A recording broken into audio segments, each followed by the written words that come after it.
Cariann, welcome to the Queer Divorce Club. Thank you so much for having me. I'm so excited to hear your story today, and then thank you so much for sharing it with our listeners. Let's Happy to be here. can you start us off by giving us a little bit of a glimpse of the history of your own history with divorce and where you're at today? Yeah, sure. So I've been divorced almost 8 years now, or 8 years. I don't know. At some point, I stopped really tracking. But it's been about 8 years. And today I live with my partner. We've been together a little over 2 years. They have two kids. So now I'm a stepmom to a 13-year-old girl and a 16-year-old boy. So I came into like poof, ready-made Yeah. family, Mm-hmm. and ready-made dog family too. So I still have my old man. His name is Bruno. And then I came into a house with not one, not two, but four chihuahuas. So two adults, two kids, five dogs. It's crazy here. It sounds like wonderful chaos, I'm sure. It is I'm wonderful sure. chaos, except during the workday, Yeah. lots of schools and such. hmm at some point in the future, it'd be awesome to talk about step parenting and what that's like. But today I want to talk about your story more and think about the messy middle, that spot where you mentioned to me, like, what should we talk about? And you thought that that was the most important part of your journey to share with everybody. So can you describe for the listeners, what is the messy middle to you?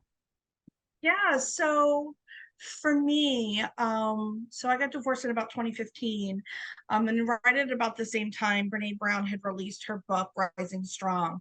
And I had known kind of about her previously. I had watched some TED Talks and had read some other books, but that book really resounded with me. And that term messy middle, the way that I use it came from her, which is she has this great quote where she talks about it's that point where you're in your journey, you're kind of in the dark, and you're too far out to come back, but not close enough yet to see the light. So to me, that messy middle is that point of no return. And for me, one of the big things that I really learned about in my entire journey is that I call it like I know it like I know my name. Like that, those things that you just know are like embedded in you, you embody them. And for me, it was getting to that point in my journey where I knew that I couldn't go back to my former life. There was no amount of like anything that was going to rebuild it. And it was a life that I had perfectly curated. Mm. I was a box checker, right? Like met the boy, went to the graduated from the high school, went to the right college, met the right boy who had lots of potential, and we get married. And fast forward, and we have the house with literally a white picket fence and the nice cars and trips to Europe and Africa and all of these things. And I perfectly curated this life that didn't fit. Yeah. Like there was a point in time where I was like literally head on my desk in my office at the time, sobbing hysterically because I had built this life. I had this job. I had this marriage. Everything was on paper looked great, and none of it fit. And I knew it like I Mm. knew my name, that, I had this choice to make where I knew I couldn't go back, but I wasn't sure what going forward looked like. And it was going to mean that I was going to have to radically reorganize everything I had done. But I decided in that moment for me that no matter what, I wouldn't abandon myself again. Mm-hmm. I would never tell myself that this was okay when I knew things weren't okay. Yeah. And that was with all the things, with my Mm-hmm. marriage, with my job, with my friendships, all the things, that no matter what, the one thing I can count on was myself. And I was no longer going to abandon myself Mm-hmm. Mm-hmm. just to keep up this facade of what was supposed to be. Yeah, yeah. I actually had, I'm just thinking, hearing you say, don't abandon myself. I had a sticky note as I was going through the first part of my divorce, like when I first made that decision, it said, don't abandon yourself again on my computer, because it's so important, right? Like you lose yourself in this structure of what's supposed to be. And Yeah. divorce gives you this moment, whether you've chose it or not, to become something else. It's like you have to choose yourself in that moment. Yeah. And Yeah. there was a moment I'll never forget, like prior to my divorce, that sort of like soft, that idea that like, the God, universe, whatever you believe in, like first it knocks and it whispers, it knocks, it gets louder, it's louder, and then it's like, you took too long, it's going to push you out. And I had had a moment just prior to me getting separated and everything happening where I was reading an O magazine, right? Like Oprah's magazine. I'm sitting in my beautiful bathroom in my gorgeous tub. And, she has a section in the back that says like things I know for sure or something like that. And the opening sentence, and I'll never forget it because I cut it out and I kept it, was like, you can only lie to yourself for so long. Mm. Ooh, And I mm-hmm. remember sitting there and it just hit me that I was like, oh, wait, do people know that I'm lying to myself? Right? Like, If wait, am I Oprah not knows, being everybody told? must know. Right? Right. Yeah. And that was kind of the thing. And so that was sort of the starting point. And then the messy middle was, kind of everything that happens after, because it's not pushing down that first domino. Like that Mm-hmm. first domino is really scary, but it's the ripple effect that happens afterwards where, you just don't know what you don't know. But you also know you can't go back. Yeah. Yeah. Do you think there's a difference in the feeling of how your body felt during that time? So you're in the marriage and you made the choice. Do you feel like you felt an actual switch in your body, the way you breathe, the way you carried yourself? What did that feel like for you? Yeah, I mean, I did. I learned the term embodiment later when I started doing yoga and started weightlifting. And it was like, oh, that feeling in your body. I was somebody who previously, and this is, no disrespect to my ex-husband or my parents or anything, but I had been disassociating from my life Mm-hmm. for years, probably since I was a little kid. And I think probably by the time I hit my mid to late 30s, it was harder and harder to do that. I couldn't just tap out of my reality anymore. And so, once I was kind of through my divorce process, which was very fast, I've never met anybody who got divorced faster than I from Lucky. separation, 6 weeks. And that included major holidays. We separated right before Christmas, and my divorce was finalized February 17th. So literally 6 weeks from start to finish. Mhm. And yes, in that moment of feeling it in my body, there was a moment where, my ex-husband and I had had this conversation about kind of what it looked like moving forward. And I just knew it in my body that like, I'm going to go upstairs, I'm going to pack my things, and I'm going to go now. Mm-hmm. And I like in my head, I'm like, where am I going? It's a couple of days before Christmas. Like, Mm-hmm. what is happening? Like, I had no plan at all, but I just in that moment felt this like wave of, you know, maybe it was like, I like to think now it was like my ancestors and all of like that energy Mm-hmm. that I had shoved down for years was like called, like I called it in that minute and it was right there for me, right? Yeah. And I think Yeah. that comes from that, like, I will not abandon myself again. I showed up for myself in that moment and I had to continue to show up for myself in that moment, Mm-hmm. in the moments that would come forward. But I learned I feel very grateful that I learned very quickly that um, my mind, maybe I could trust, maybe, probably not. But there was a feeling in my body that I knew would not lie to me. And if Mm-hmm. I kept following that, I knew I would be okay. Yeah. Yeah. Yeah. And when you think back about it, do you feel like that intensity of that moment where you're saying you like called it in and you had that space was almost necessary for the launch into this messy middle and all the energy you needed Yeah, to. absolutely. I mean, I really had no idea what my journey was going to look like. I felt completely ill prepared Mm-hmm. to walk out of my life in that moment. I mean, so out of my so unprepared. This is one of my favorites, is that like when I went upstairs to go pack my bag, I packed a bathing suit, I packed a dress to wear to brunch. I don't know where I thought I was going, but like I'm literally walking out of my home that Mm-hmm. I knew in that moment I was never coming back. I was never Mm-hmm. sleeping in my bed again. Mm-hmm. I was never coming back to that house. I really sort of knew that. And there were moments later on where I was like, am I sure? Am I sure? But in Mm-hmm. that moment, I knew I was never coming back. But my Yeah. brain was like, it's divorce brunch, it's divorce spring break. I don't know where I think I'm going with my bathing suit and my, you know, brunch dresses and Yeah. I'm sorry. I'm Your sorry. body was moving you and your brain was trying to keep up. Yeah. Yeah, My definitely. brain thought it's a Hmm. vacation, you know, Yeah. from, Yeah. but no, I mean, my body knew I was coming back.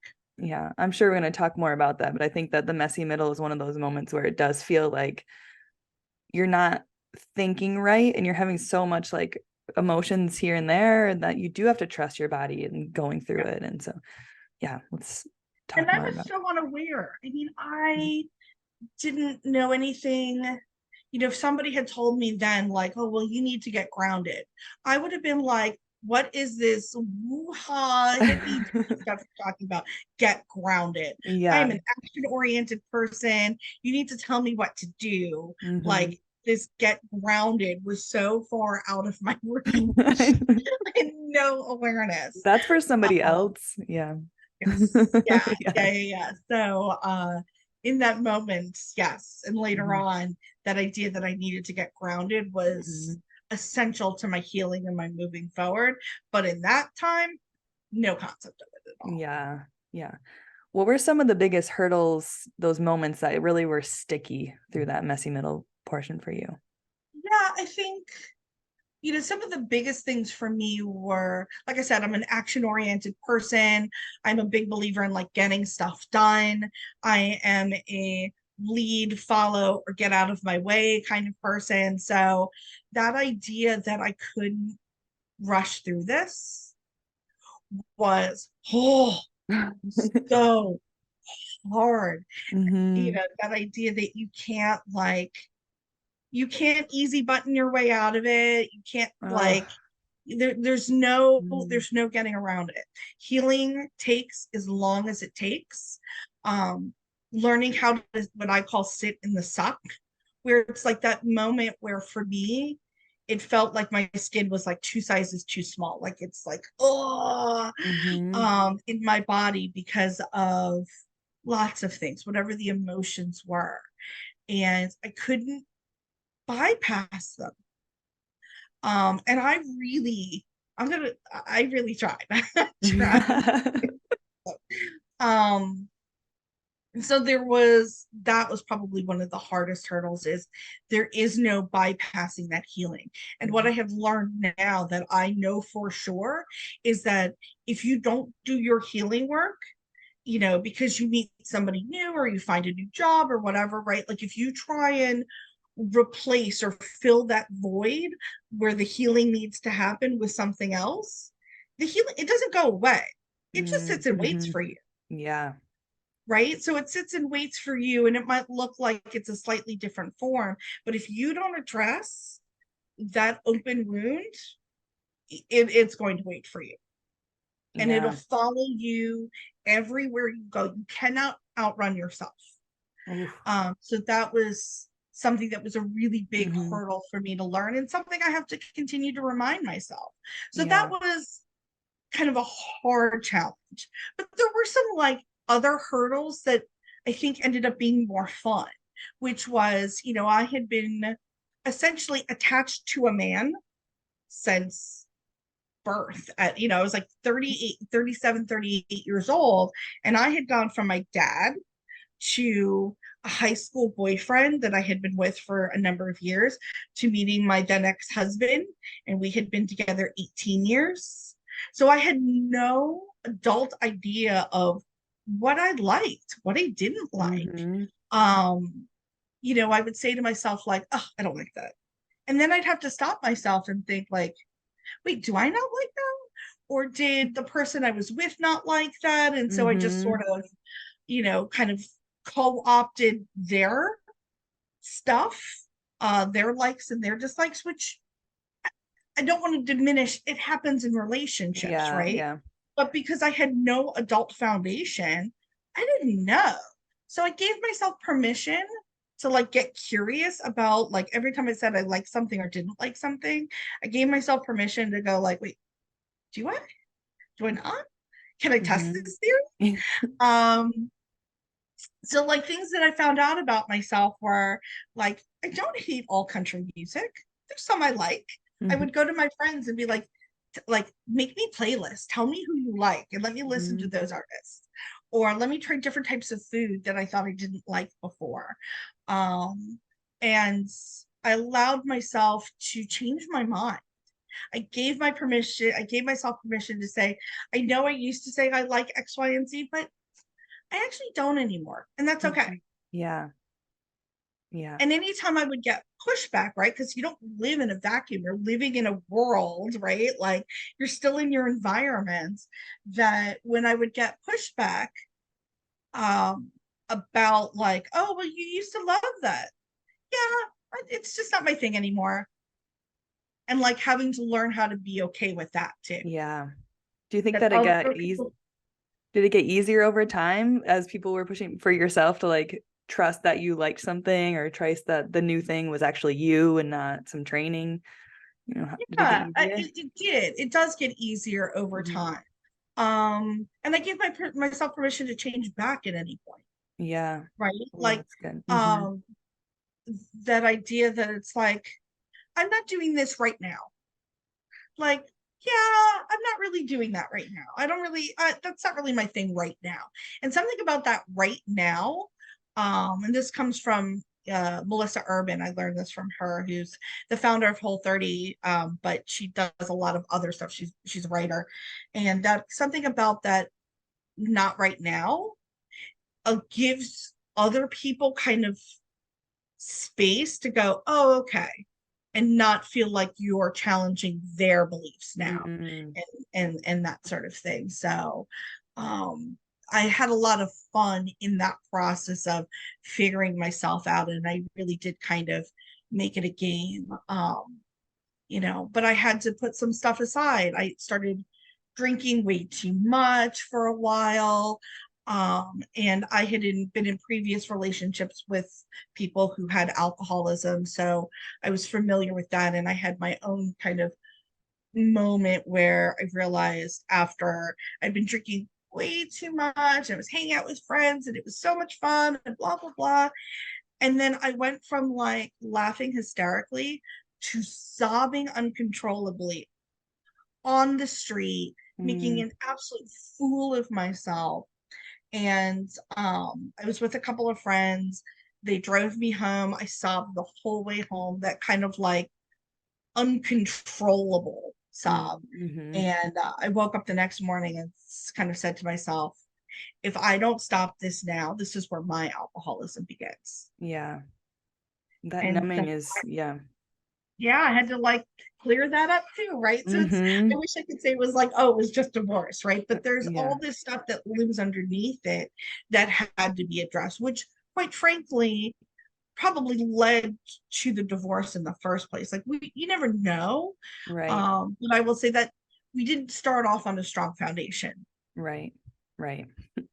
Yeah, I get that. And I think that this time it seems weird to say it, that when you're in this messy time, right, when you have this intense grief of losing a relationship, that it's a gift that you can give yourself to heal in it, right? And it's hard. It's Yeah. like, did it feel like a roller coaster, right? Some days you'd be like, I got this, and then all of a sudden, boom, something terrible else would happen, and then you're like, I got Yeah. this again, and then And I ooh, feel like that's kind of going back to that messy middle. And what Brene Brown had talked about is day two. So she was talking about real high level was like they do these 3-day trainings, and like the first day is great and you're like woohoo, and then you get to day 2 and people are tired and they feel emotionally drained and it's hard to push through, right? Like now you're moving through the more challenging stuff.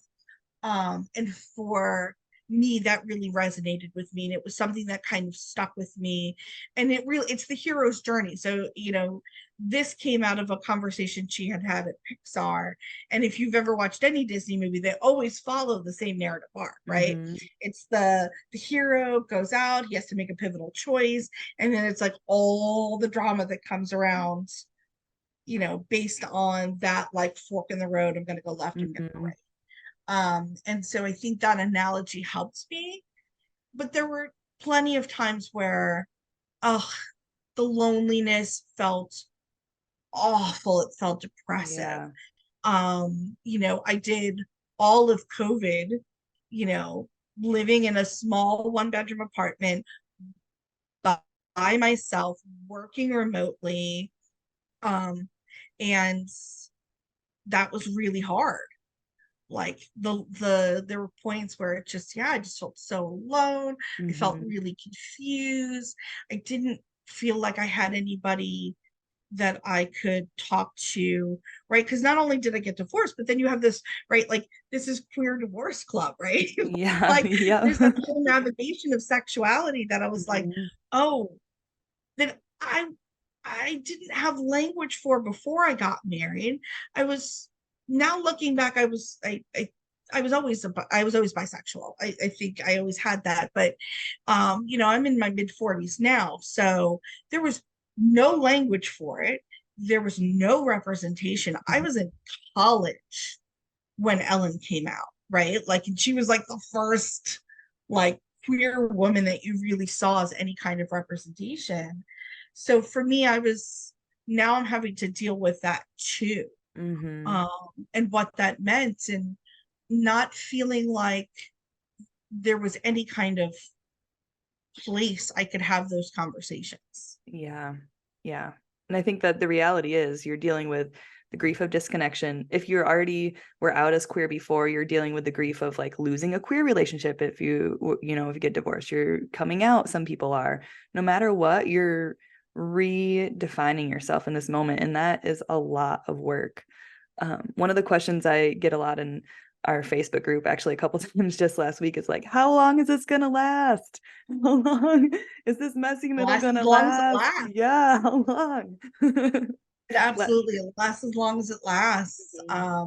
Yeah, and having to navigate that process of, coming out. And luckily mine was very easy. I come from very, I always say that I come from like liberal Yankee stock, right? Like, it was not, my parents were like, okay. My sister was like, okay. My friends mostly were like, okay, like we love you. We don't really care. It's not a big thing. Um, but that idea of like having to start dating again, in my late 30s, Mm-hmm. great. Now I have to figure out how to navigate what that looks like.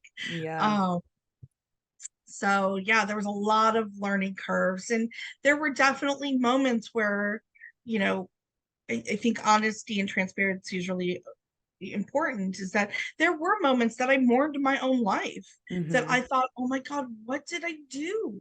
Yeah. What did I do? Yeah. Um, It's a very and natural feeling. yeah, Yeah. yeah, there Yeah. was. And just having to like, you know, again, kind of go back to that idea that no matter what, I'm going to be okay. Mm-hmm. You have to remind So yourself of that. all the time, Yeah. note cards on the Yes. wall kind of thing. Yes. Like Put it in your having, face. yeah, journaling, a lot of Yeah. journaling. I had an Mm-hmm. amazing therapist, who really helped me, Dr. Rachel. I'm forever grateful to her. Um, because I had a therapist right when I got divorced. And you kind of do that stuff. And I did that for like 8 months. Mm-hmm. And then I thought I was good. I really did. I thought like I was good. And I think this is really important for people who are early in on their journey to know this, because I don't think people talk about it. Like I did, like, I don't know, 7, 8 months of therapy. I have my own apartment. Like I'm good. Mm-hmm. Good. And then like a year and a half goes by and I realize I'm not good. Mm. Like I was so ungrounded.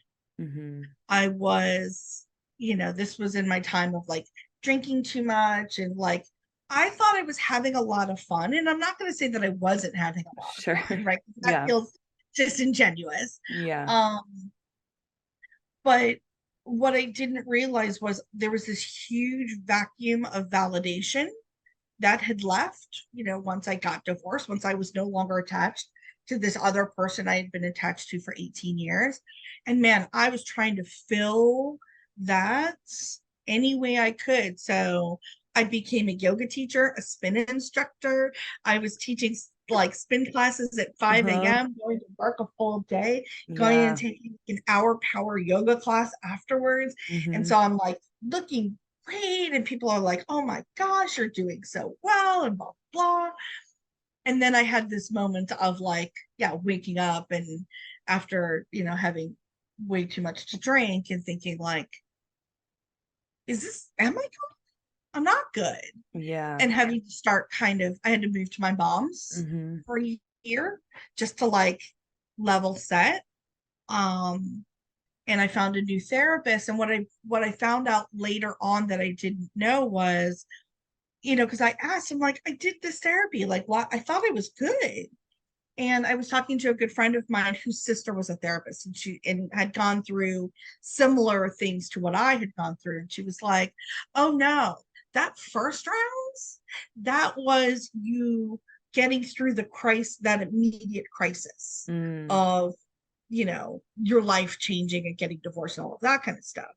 Now, what you're dealing with is all that stuff you haven't dealt with for all those years that you just ignored and you just pushed Ooh, down. yep. Like things from like all the way back from like childhood, whatever. Mm-hmm. Now that you're in a safe space, now you have to go handle that mess. Yeah, you're And it right. was like, People don't talk about that enough. Once you hit that safe space, it ignites it.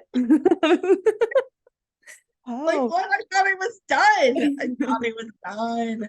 But no, it was just, so I think that that's really important for people to realize that, people say like, oh, healing isn't linear. And that's true. It's not. But I don't think anybody had told me that like you might have to do this kind of start over more than once. Yeah. And I would say if somebody had told me that, I would have freaked me out, Mhm. honestly. So that's probably why I didn't know.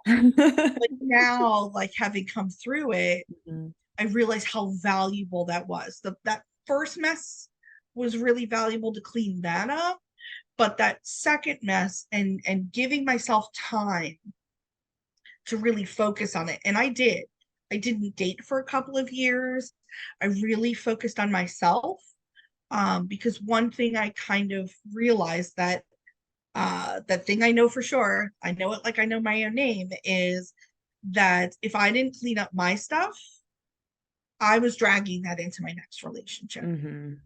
And then Yeah. I was going to be the, you know, the villain, right? Yeah. Like I was going to be that person with all the toxicity that was, that you hear about in relationships.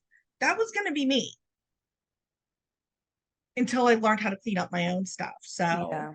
How got to do profound it of you to again. be able to see that. That's amazing that you're able to see that and seek out the things that you needed. And Yeah. thank you for bringing up that moment because I think it's so true. I was talking with somebody else on the podcast about this too, and I experienced it is that for me, it was the moment of having a secure relationship was that like ignited some of the stress of that past too. I was able finally to grow and heal, but then that also meant that all of these triggers were unleashing themselves because I was in this secure space. And people don't realize that that happens when safety happens, when security happens, not before. Yeah, Yeah. when you're avoiding by being busy, which is one of my favorite tactics too, by the way. Know that one real well. Yeah. When you're not Yeah. actually doing anything, but you're not actually healing, you're just doing. Uh, Right. Yeah. It's Yeah, really and important. that's Trevor Hall has a song, he's a musician that says, you can't rush your healing. And I remember like that my yoga teacher, one of my yoga teachers had played it in a class. And so I'm in Shavasana and it starts playing, or like maybe towards the end of a class, and I'm like sobbing hysterically. Yeah. Because yeah, you can't, you just, there's no amount of push through. No. It just doesn't. If there was, I would have figured it out. I promise. I'd be Take her making word millions. for it now. I would be making millions on selling how to get through, how Yeah. to navigate. There's But no there just way. really, there isn't. There isn't. No. So what things did help you move through the healing and finally ground yourself, as you keep saying, and find the space that you needed to heal? So, therapy number one. I mean, Mhm. like I said, Dr. Rachel, love her. She is amazing. She did so much to help me through that. Um, I think learning how to get quiet, and stop trying to push through, really helped. So like I said, I ended up becoming, I have my 500-hour yoga teacher certification, which means it's like 500 hours of study. It's not just Mm, practice, it's like study. mhm, um, and yogic philosophy helped me. So it's more than just kind of the movement on the mat, but kind of the thought processes behind it. And while I would say I'm still a very grounded yogi, like there are some people who live like way up here, I would consider myself still a very grounded yogi. Just kind of understanding that yogic philosophy helps, mhm, right? Like, so the basis of yoga, it's the yamas, the niyamas, and then asana. If you believe the follow the eight limb theory, asana, which is like that physical practice, is the third. So it's a pyramid, right? So, but the basis is essentially like, um, kind of the do's and do nots of like living a good life. So mhm, it's like do no harm, right? It's about learning. There's all of this kind of philosophy. And so I started kind of trying to follow that, and that helped. I would get up early. Luckily, I live in Fort Lauderdale, so I'm very close to the beach. And I would get up at sunrise to go watch the sunrise on the beach, and I would go for a walk. I would journal. One of the best things, because I am somebody who suffers now, I know that I had both anxiety and periods of depression. mhm. Oh, I didn't What? know. Yeah. No, right. I didn't really know much about, mental health beforehand. That, my therapist had told me to write myself a letter when I was very grounded and very, stable and in a good place, and write myself a letter to that version of myself when I would get overwhelmed, sad, you Mm, know, upset, all the things, right? That would be a reminder, like, dear self, um, I'm sorry you're feeling upset and triggered. Remember that this feeling doesn't last. Remember being in this space right now that I'm writing this letter to you, and know that it's possible again, right? And so I had to kind of almost leave myself breadcrumbs for yeah. those really dark moments to remind myself that they weren't going to last. Yeah. Right. Um, and I, then kind of inventing, like I said, I had gotten curious about the stuff that I was, uh, that I liked and didn't like. But, I started kind of creating my own life. And I know that sounds ridiculous. Of course, you're creating your own life. Who else is going to create it? Um, but like, I created my own holidays. I tried to find the moments of joy in things, and that helps. Like that everything, I think, because previously, when I thought about like moments of joy, it was like going on vacation and, going out with friends. It was like event based, mhm. right? And I realized I had lived so much of my life just getting to the next event. Like it's Christmas, I just gotta get to New Year's, right? Like, and then it's, my birthday, and then it's whatever, right? Like I'm not living in the moment, I'm living for the next event. Yeah. Like I just gotta get through this Hmm. busy season at work, and then this other thing will happen. So giving myself an opportunity to like slow down and find joy in little things, like Hmm. a pretty journal that I just found, like, oh, I love that. That makes me so happy. Hmm. Um, yeah, like watching the sunrise, taking a beautiful photograph. Um, all of those little things that I could find joy in helped me anchor in those moments where everything felt too much and overwhelming. Yeah. Isn't that another My thing emotional that support coffee. The support coffee? Yes. emotional support coffee You have is to replace, yeah, yeah. Coffee is a good emotional support, keeps you moving. I I would just sort of carry it around sometimes, like Linus's blanket. Support coffee. My partner actually gave me a T-shirt that says like, "I just need an emotional support coffee and a day at the beach," or something like that. Yes. Oh, that sounds joyous. Yeah.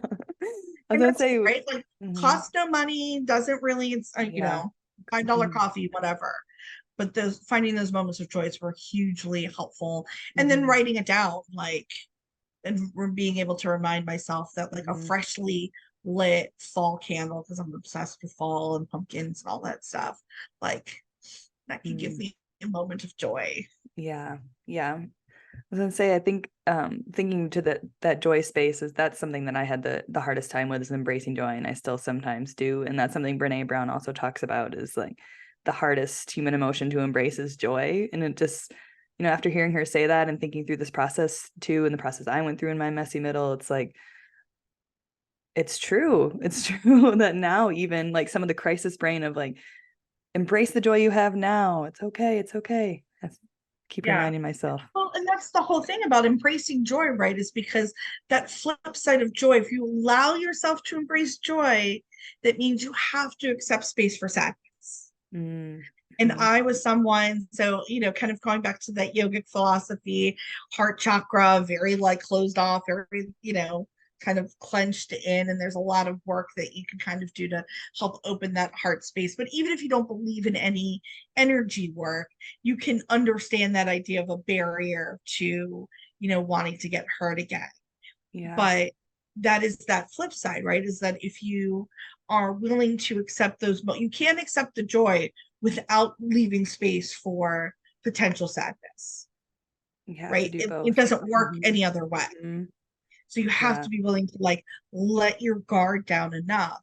And that goes back to learning how to trust yourself, and something we talk about a lot, kind of in this group that I help admin that you're a part of, is that idea of um, making space, and Hmm. you can't you have to be able to open your heart and know that you're going to be okay, Yeah. and trusting yourself, right? Like it's great to try and ask strangers on the internet for their advice, but at the end of the day, only you know what is true for you. Yeah. Yes, that's profound. And we all make it through. I think that's in order to trust yourself, you have to trust that that's the idea is that you're going to be able to make it through. You have to trust You're yourself to make it through. already It's making it through, right? Like yeah, we have yeah, this, we live in this world that's always destination driven, right? Like, it's like that idea that somehow you can cross the finish line and be done. What I think most of us fail to recognize is the finish line is death, right? So crossing that finish right. There's no line, end. like crossing the finish line, at least in my Hmm. interpretation, right? People are Yeah, welcome to believe whatever they want to believe. But for me, I when I realized like that idea that I was running towards that finish line, and that wait, that what finish line is death. There yeah. is no end point. It is all journey. Hmm. That's So it. It's all journey. yeah. So if you're trying to run towards living, you got to experience the joy and the Right. sadness and the anger and the all the Yeah. feelings. And know Hmm. that none of it lasts. And that was something that, it was reinforced a lot with my yoga teachers, is that Hmm. no feeling is final. Yeah. right? So that like the joy doesn't last, and that's okay. So stop trying to chase it. Yeah. But the sadness doesn't last. So stop trying to rush through it. The hurt doesn't last. Stop trying to rush through that too. Hmm. Um, and I say all of this with, a tremendous amount of privilege that I had a therapist to work through it. I don't Yeah. need medications to be stabilized. So I am saying all of this that is true for me, Hmm. with the understanding that, for someone else, they may need more. Yeah. And that's Yeah. okay. Yeah. That's okay too. Seek what's true to yourself and Yeah. what it takes to help you trust yourself. Yeah. Yes, for sure. When you look back through all of that mess, what are you really the most proud of throughout that process? I think I am proud of learning to find joy. I have a real quick story about like, so I had said early on that we got separated right before Christmas, and I loved Christmas. And so going through that first kind of year is awful. And I feel like everybody expects the first year to be awful, but they don't realize it can stay awful unless you make some changes on your own. It Yeah. doesn't magically get better. Um, and so it was like summertime, and I knew we were going into fall season, and I had always loved fall, and I love pumpkins and all the whole thing. And I was starting to dread, Halloween. I was starting to dread Thanksgiving and Hmm. oh my God, Christmas. Like, oh my gosh, my life looks so different and all of these things, right? And all of my memories, for the most part, included this other person who was no longer there. Yeah. And so I didn't know how to separate, that from what was going to come forward. Right. So I just decided one day that I would create my own holiday that I could celebrate, that nobody could ruin for me, that wasn't associated with anybody else's memories or whatever. And so I chose, because I have an emotional support to coffee, pumpkin spice release day from Starbucks. Mm. That like, and I still celebrate it to this day, that like the day that it's released, everybody knows, right? They know the lead up, all my friends, all my family, that it's like, oh, when's it coming out? Da, da, da, da. That I will go that day. I have t-shirts. I have like now a series of pumpkin spice t-shirts. So I have like a new t-shirt I get every year. Mhm. And I go in and I get like coffee, and it's magic. It does sound magic. It sounds magical to have a holiday that doesn't have any pain related to it. There's not, there's Right? Like not one, right? nobody can take it away from Yeah. me. Hmm. So that was something that I felt like was very special for me, and I would invite other people to find their version of special. But I think now I'm, 7, 8 years into this process, that learning how to heal and get healed today was what allowed me to have a healthy, loving relationship that I have now. You Hmm. know, um, and I wouldn't have gotten there without having done all that work. Um, so, for me, I'm hugely proud of that I did that work. And so now I'm in a relationship where I feel very safe, very comfortable. We're very supportive. The one thing I can say about Drew, my partner, is we are partners, Hmm. right? Like nobody gets to outrule the other one. I mean, we have our moments where it's like, all right, you really want this more than I don't want it, so it's fine, kind of thing. Yeah. But we learn compromise, we learn really good communication skills. We talk through when we have those moments of resentment. We talk through it now so that it doesn't create a crack in the foundation that ultimately leads to our demise, Mm-hmm. right? Because I've always been a big believer that relationships don't fail because of big things, right? Like the cheating and the lying or whatever. Those are big things, but it starts with these teeny tiny, like uh little cracks Yeah. in the foundation. And they just build and build and build and build. So instead of letting resentment build, we talk about it in the moments. And I think because we are both well-heeled individuals, we can have those conversations and in safe spaces Mm-hmm. and know that, like, they're not attacking me and I'm not attacking them or whatever, that we're here to support each other, even when Yeah. we don't. Yeah. That's important. Heal yourself so you can have these other profound relationships in your life and grow through. There's always going to be times too that you have to grow through that, but understanding that you can heal and how you heal and how you manage those triggers is, yes, so important.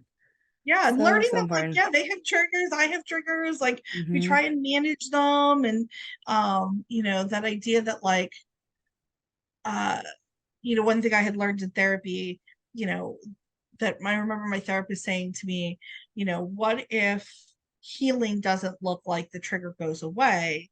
What if healing looks like when that trigger happens, it's less intense and it doesn't last that long, right? Mm, Instead of focusing on it going away, because that might never go away. There are some core wounds that are just so deep, that they'll live with me forever. But I can focus on intensity and duration, mm-hmm. right? You Like, have it control lasts, over those. Yeah, yeah, sort of. those I have control of. It Yeah. lasts for a couple of minutes. It Mm-hmm. doesn't it doesn't feel that intense. It's on a, I go to a 6 and then to a 3, in Mm-hmm. 5 minutes, as opposed to going to a 40 and staying there for days. Yeah, yeah. You mentioned timeline earlier and we talked about that messy middle space. Do you think that the the time actually becomes that the amount of time you're feeling the hard gets less and less as you pass? Oh Yeah. yeah. And then that's a sign of healing and movement forward.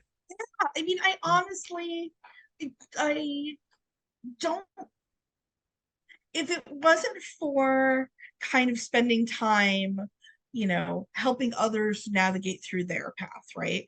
I probably wouldn't think about it much at all. Mm-hmm. Um, because my life is so different. I barely recognize that old version of me.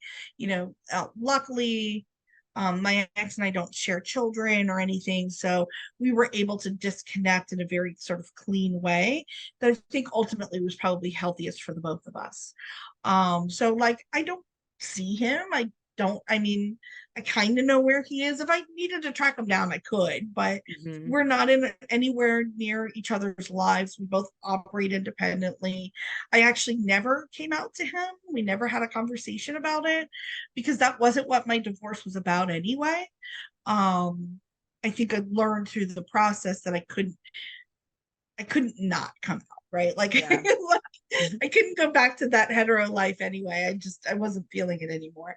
But that wasn't because of him, right? Like, Yeah. it was just part of my own evolution. Um, that's Yeah, it gets less and less, and honestly, most of the time, I don't even think of it except in the moments where I feel like I'll read somebody's post or something and be like, oh, I need to I remember that feeling, and it's okay. Yeah. Yeah. Yeah, and learn how to give yourself grace, and try to remember to give other people grace too. Yeah. Oh, that made me take a big deep breath. I keep talking about on the podcast when people bring up stories too. It's like this moment of, oh, I know that feeling, and your body can feel it and you can give yourself space to move past it. And it's good to feel like I can move past it. It's awesome Yeah, feeling. I feel very grateful that I can, right? And again, a lot of that comes from, I do have a lot of privilege that, I was able to rebuild my life. I had a college degree. So even though I wasn't making that much money at my original job, I was able, through a series of, important steps, Mm-hmm. I now make more money. I make twice what I made then. So I had that capability. I had the ability to pay for a therapist. Like, Mm-hmm. there are things that, that when I say yes, you can do it too, that I always have to remind myself that, while my path was challenging, um, I still had a lot of privilege that I was able to address my own needs almost in an insular way, right? Because I Mm-hmm. didn't have children who were pulling me that I had to focus on, right? Yeah. I didn't have sick parents that I had to worry about. I could spend all of my time sort of focused on me. So, when I think about telling people to give themselves grace, it's like I almost want to tell them, give yourself way more grace than you think you need. But it's Yeah. more. It It's can so be hard. really hard. Hmm. Before you leave us, me and the listeners today, what is one thing you want to leave them with and think about? What is the most important thing for you, or that you can think of as they're rebuilding after a divorce? Um, to just stay true to themselves. Like, as much as there was a moment in my divorce where I was standing at the elevator, we were at the lawyer's office, and we had just signed the paperwork, right? So now it's going to go to the judge, just get signed off on it. Florida's into divorce state. It's very easy to get divorced here. Like literally paperwork goes to a judge. He went to the court. They're like, okay, you're done. Yeah, I didn't even have to Mhm. go to court. I literally just signed paperwork and left. But there was this moment where I was standing at the elevator and I am realizing what has happened, and it's officially over, and I start crying, and I know that he is behind me, like he had just walked out to the hallway, Mhm. and I can feel his energy. He's right here. And but I knew that I could not turn to him. He was no longer my safe space. I Mhm. couldn't turn to him with all my sadness, all my tears, and whatever. We were now separate entities. And so that idea that, like, yes, we have partnerships and I have a great healthy partnership. Um, but we are our own entities. And so we are responsible for ourselves entirely. Mhm. And so, learn to trust yourself. And it's the best advice I can give anybody about, well, how do I know? And, about dating someone else and red flags and all of that kind of stuff, right? If you stay true to you, I, I believe, at least I know in my body will never lead me wrong. My brain is going to rationalize. Mhm. My body, Yeah. yeah, it's the literal human instinct of protection. You know, lions don't talk themselves out of, you know, doing what lions do. The gazelle sees a lion. They don't think, well, that lion might really want to be my friend, or they're just like, lion going, right? Like it's an instinct. So when you Yeah. learn to know yourself and trust your own instincts, Mhm. everything else falls into place after that. Yes. Yes. Yes. I love that. I love that gazelle analogy too. Trust yourself like a gazelle would trust themselves. I love it. Yeah, they're Yes. not taking a chance on the lion. No. The lion might be a lovely person, but Mhm. like, the lion might be lovely. And yes, they may have come from a hard background and very Mhm. difficult life and blah, blah, blah. Still a lion. No, Yeah. right? Yes, And, so and, and true. we are only responsible for our healing. Mhm. There is no amount of love, energy, compassion, anything that you can do to fill somebody else's void. You Yeah. can't. You can't love someone into loving you back. You can't love someone into, you know, anything. They are responsible for themselves. And so, while we need to operate as, like, in healthy relationships, we operate like this, right? Like, Mhm. we're safe spaces for each other, but I'm not taking on all of their stuff. They're not taking on all of mine. Yeah. That's when enmeshment happens. That's healthy. So Yeah. learn how to heal yourself, and you'll be okay. Yes, yes, yes. So true. Cariann, thank you so much for sharing that with us and leaving us with that amazing gem. I appreciate so much you being vulnerable and sharing your story. It's really, really astounding. Thank you. Thank you so much for having me. I appreciate it.